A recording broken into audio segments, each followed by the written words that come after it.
C'est des compétitions d'ego. Par rapport à quoi? Par rapport à des positionnements politiques. C'est moi, vous allez prendre pour aller faire. Le sentiment que nous avons, c'est un sentiment d'insatisfaction, de frustration, de colère et de regret. De regret parce qu'on a perdu assez de temps pour ça.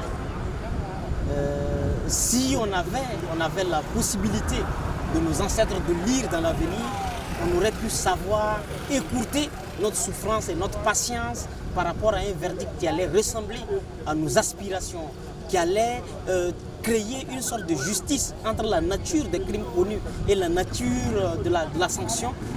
J'avoue qu'on aurait pu dire depuis le début de donner ce verdict-là, et puis le peuple burkinabé aurait commencé à vivre sa douleur d'absence de justice.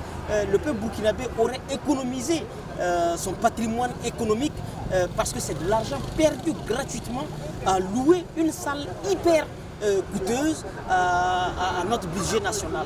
On aurait pu épargner assez pour les reloger dans l'éducation des enfants, pour éviter que de tels malfrats existent dans l'avenir, dans notre vie politique, et qu'on ait des juges plus compétents et plus audacieux à même de faire en sorte que la nature du crime ressemble à la nature de la sanction.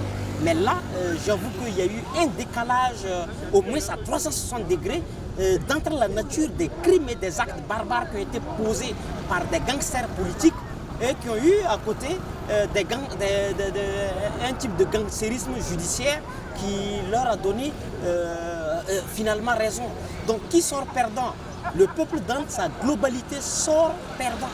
Il sort perdant parce que ces enfants qu'il a enterrés au nombre de 14 et de façon précipitée au cimetière de Gungé sont effacés à jamais et de nier. Les 305 blessés qui sont actés dans leur vie, dans leur chair, ont fait ces sacrifices-là pour rien. L'argent qu'on a déboursé pour pouvoir avoir la salle, c'est pour rien. Le personnel qu'on a mobilisé, c'est pour rien. Le temps, surtout, qu'on a pris 20 mois, que l'État burkinabé s'est arrêté pour focaliser l'essentiel de ses énergies sur ça. Alors qu'on ne peut plus prendre cette énergie et ces moyens pour les mettre dans la paysannerie.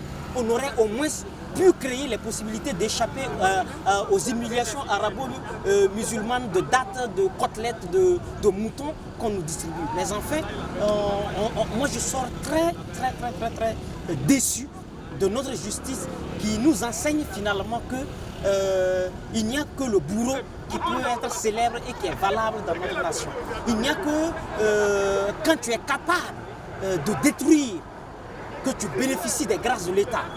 Que tu peux avoir un motard, tu peux avoir des soldats qui t'entourent et qui veillent à la sécurité du bandit, du délinquant, comme pour dire que le délinquant était un brave citoyen. C'est assez de moyens mobilisés pour rien, pour valoriser les contre-valeurs.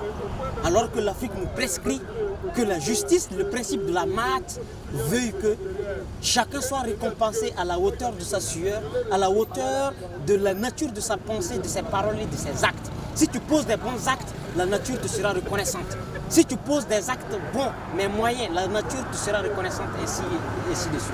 Malheureusement, c'est une justice bourgeoise, comme le disait Thomas Sankara, qui a rendu son verdict. Que voulons-nous?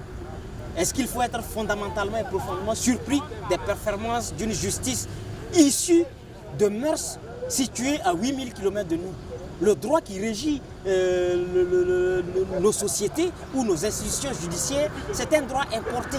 C'est un droit gréco-romain qui est inapte à nos réalités socio-culturelles. Et donc finalement, il est reçu et perçu chez nous comme étant un puissant outil de valorisation de l'impunité. Et effectivement, il a tenu ses promesses. Les grandes têtes ont écopé chacune de 20 ans pour le général Diendéré et 10 ans pour Djibril Bassouli. Alors qu'ils sont reconnus coupables de 3 faits majeurs pour l'État. C'est attentat à la sûreté de l'État, c'est trahison à l'État. Et le troisième, je n'ai pas ça en tête. Mais en fait, chacun de ces crimes, c'est au moins la prison à vie. Donc, 3 prisons à vie pour chacun des crimes posés, ça ne donne pas 10 ans, ça ne donne pas 20 ans. Donc il devait avoir 3 fois la prison à vie pour ces gens-là. Et donc quand on les ramène à ce niveau, c'est tout simplement pour encourager la voyoucratie d'État, c'est pour saluer le banditisme au sommet de l'État et finalement leur dire et dire pédagogiquement à l'imaginaire collectif que n'importe qui peut être candidat et un potentiel bénéficiaire de coup d'État, pourvu qu'il sache le faire. S'il s'en sort, tant mieux. S'il ne s'en sort pas, bon, il n'a pas à en souffrir parce qu'il a juste 10 ans avec sursis. Donc c'est pour vanter les prouesses du coup d'État dans notre pays.